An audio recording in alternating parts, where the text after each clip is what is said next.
Buenos días. Siguiendo con el curso de rehabilitación de las disartas y las disfagias, el día de hoy vamos a hablar sobre la evaluación clínica de la disfagia. Importante conocer la anamnesis, pues con ello nosotros rescatamos los datos más importantes del paciente, como es el nombre, la edad y la fecha de nacimiento. Sin embargo, hay datos con mayor relevancia, como son los datos de la fecha donde inició o presentó el evento. Este evento pudo haber sido ocasionado por una hipertensión arterial, diabetes, un TEC, un traumatismo encefalocraneano, un accidente cerebrovascular, puede ser causado también por un tumor, o etc. Para ello, dentro de la anamnesis debemos conocer, evaluar y observar el estado con el que viene el paciente a nuestra sesión de evaluación, ya que esto va a ser de vital importancia para empezar con un plan de tratamiento previo a la anamnesis, ¿no? Obviamente. El estado cognitivo entonces va a depender mucho de las respuestas que tengamos con el paciente. Por ejemplo, le podemos decir hola, buenos días, buenas tardes o buenas noches. ¿Cómo se llama? ¿Qué día es hoy? ¿Me puede decir en qué año estamos? ¿En dónde estamos? ¿Y en qué ciudad o distrito estamos? Esas preguntas van a ser vitales para nosotros poder reconocer el estado cognitivo del paciente que estamos evaluando. Hay que para ello observar también otras características, como es la comunicación del paciente. Es probable que este paciente pueda tener habla o incluso no.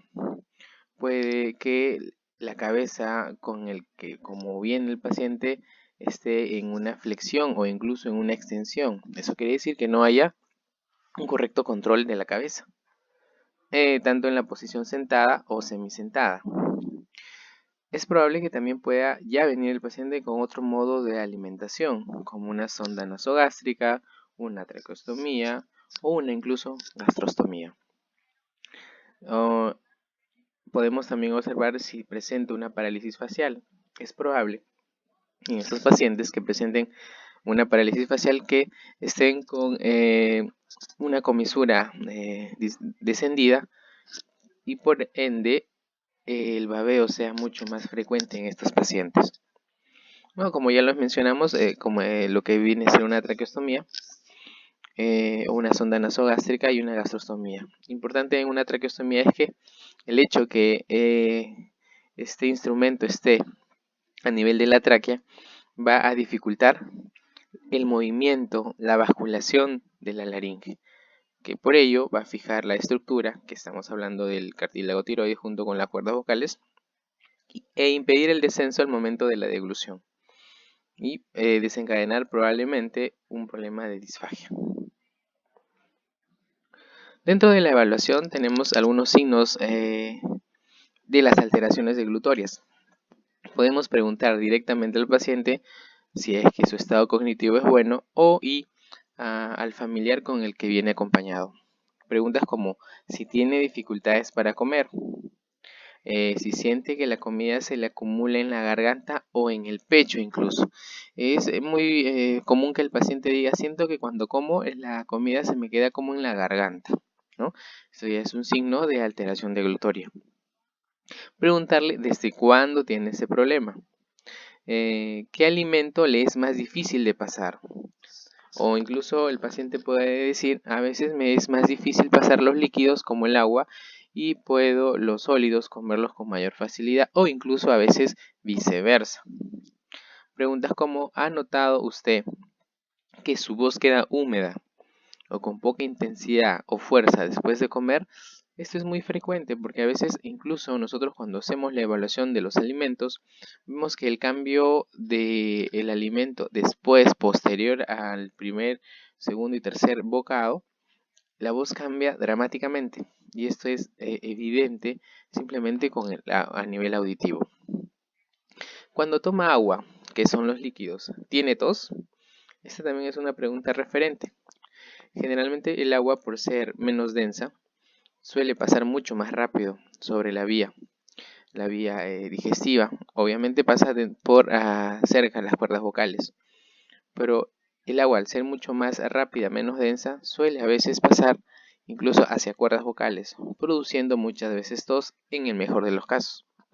Puesto que hay unas disfagias que son conocidas como silentes, que el paciente puede estar pasando los líquidos, incluso se pueden estar llenando los pulmones de agua y el paciente no tiene tos, pero el cambio de voz es evidente. Entonces eso hay que tener muy en cuenta.